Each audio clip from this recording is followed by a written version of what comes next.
Bang Yos, tadi ada kritik soal usia, Anda sudah berikan jawaban. Lalu kemudian ada kritik soal capability, karena tidak pernah terdengar setidak-tidaknya publik track record Anda di dunia intelijen ini. Saya itu tahun 73 ya disekolahkan intelijen pertempuran namanya, Intelpur. Ya. Intelpur. Lalu tahun 76, 3 tahun kemudian saya disekolahkan lagi intelijen strategis. Nah ini sekolahnya ya, artinya untuk dasarin pengetahuan intelijen. Lalu kebetulan saya tugas itu kan selalu tugas-tugas intelijen. Yang pertama di Kalbar sebagai kombat di intel Paraku, itu. Ya, kombat intel. Waktu ada komunis perbatasan lah ya. Terus pada saat saya ke kapten, saya malah pernah dipanggil khusus oleh tentara yang paling berpengaruh saat itu, yaitu Pak Beni Murdani. Ya. Pangkat saya kapten, beliau mayor jenderal sebagai kepala Kesatuan Ham istilahnya dulu kan ya. Dan diberi tugas untuk melakukan penyelidikan di Timur Timur. Tim pada waktu itu. Saya lakukan belum bergabung ya, jadi baru awal sekali. Penyelidikan kan saya kan. Dan lalu yang berikutnya saya ditugaskan lagi ya sebagai sukarelawan, ya bergabung dengan para organisasi yang ada di sana, ya UDT, ya APUDT, Kota, Trabaliska, kita bergabung menyatu lah, itu kan 3 kalinya. Kemudian berikutnya setelah saya sekolah intelijen strategis itu, lalu saya diminta lagi khusus dari Panglima Koda Hankam di tim-tim sebagai staf intelijen gitu. Nah dari situ saya ditarik lagi karena saya harus sekolah gitu kan, sekolah Suslapa. Lalu setelah sekolah Suslapa saya lalu naik pangkat mayor, tiba-tiba saya berangkat lagi tugas intelijen di Aceh. Ya, kalau lihat daftar ini sebetulnya kalau umum bisa tahu atau kita kasih tahu ke umum, mestinya tidak ada satupun yang meragukan track record atau jejak Anda di kerja intelijen ini. Ya, ada garansi gitu. Karena itu kan saya katakan ini kan memang habitat saya dulu gitu. Betul. Cuman kita harus mengingat kembali, menyesuaikan perkembangan teknologi yang saat ini intelijen itu bagaimana kan, itu perlu beberapa waktu lah gitu. Apalagi saya orang luar sekarang ini kan, bukan di BIN dari dalam gitu kan, saya kan dari luar. Artinya setelah masuk kan tentu saya akan mempelajari situasi di dalam. Artinya paling tidak bisa dibilang ini sebetulnya kembali ke habitat lama ya. Bang Yos, ada juga kritik soal karena Anda dulu jadi Pangdam di DKI, jadi Pangdam Jaya ketika peristiwa 27 Juli tahun 96 yang orang sebut sebagai kasus kuda tuli. Dan itu sudah beredar ketika Anda diangkat jadi diusulkan untuk jadi kabin, ramai sekarang. Ya, jadi peristiwa itu 27 Juli itu kan memang memanas ya politik. Karena ya hasil kongres yang beneran yang memang demokratis itu terpilihlah ketua umumnya itu Ibu Megawati. Betul. Nah, tetapi kan masalahnya pemerintahan tidak mau Ibu Mega kan, lalu mengadakan kongres tandingan di Medan. Gitu. Waktu itu minta di Jakarta, aku menolak gitu. Kalau mau diadakan silakan, jangan di Jakarta gitu. Nah, akhirnya di Medan, dan itu yang dinyatakan oleh pemerintah dan diakui oleh pemerintah gitu kan. Nah, masalah kantor kan de facto sudah digunakan dan didudukin oleh kubunya Ibu Mega. Betul. Nah, tapi secara de jure ya merasa bahwa akulah yang legal gitu kan. Ya, nah, terjadi perebutan kan kasusnya seperti itu. Nah, sebelum terjadi peristiwa 27 Juli itu, bahkan penggede-penggede PDIP yang dipimpin Mbah Tarjo waktu almarhum saya masih ingat semua. Datangi saya, Panglima saya terima dengan Kasdam waktu itu adalah Pak SBY. Saya terima, dan sayalah orang yang mengizinkan mimbar bebas di Diponegoro. Itulah embrio demokrasi Indonesia, itu mimbar bebas mana zaman itu. Bukan.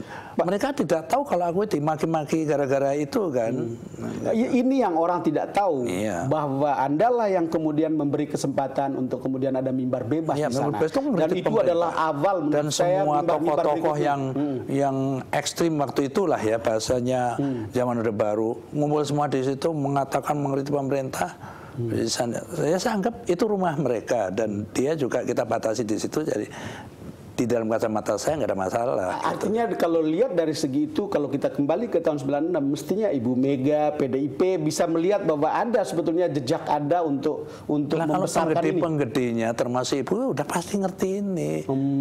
Oleh karena itu misalnya kan Ibu kan nyalonkan saya sebagai Gubernur DKI juga dari PDIP juga kan. Gitu. Tetapi ya, kan mencalonkan Anda sebagai Gubernur DKI, saya ingat. Ya itu kan dari PDIP dan itu tentu saja saya dipanggil Bu Mega dulu untuk mencalonkan itu. Jadi sekali lagi, tetapi karena kejadian itu di wilayah tanggung jawab saya di DKI, ya itu saya harus bertanggung jawab, kan itu saja masalahnya. Artinya siapapun Panglima kan akan mendapatkan status yang sama, kan gitu loh dalam peristiwa itu. Udah Tuli itu kan yang meninggal 5, supaya masyarakat tahu. Yang meninggal 5 itu apa ini? 1 kena serangan jantung. Ini anak buahnya Pak Surya. 1 kena serangan jantung. Pada saat habis ngerebut tempat itu, terkira serangan jantung. Karena seliburan batu ke sana. Ada otopsinya. Otopsinya kan orang yang memang jantungan kan dalam kondisi kayak gitu mudah terserang. 1 ya. 4 lainnya? 1 ini adalah cleaning service, ya lagi bekerja di lantai 7 di dekat Salimba sana, dibakar massa, di bawahnya loncat mati. 1 lagi penjara, ketemu mayatnya itu di kamar mandi. Ya, 1 ini mayat tidak bertuan.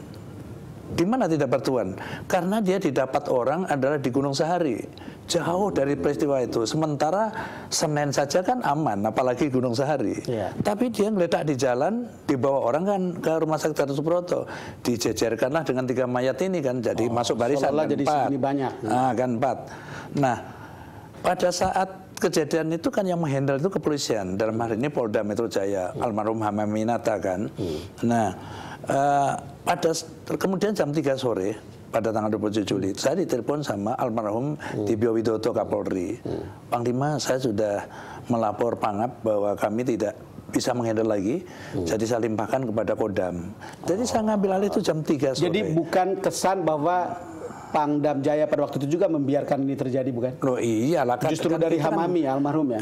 Kalau Pak Hamami itu kan juga sudah maksimal kan saya lihat. Saya kan datang pada saat ribut-ribut gitu.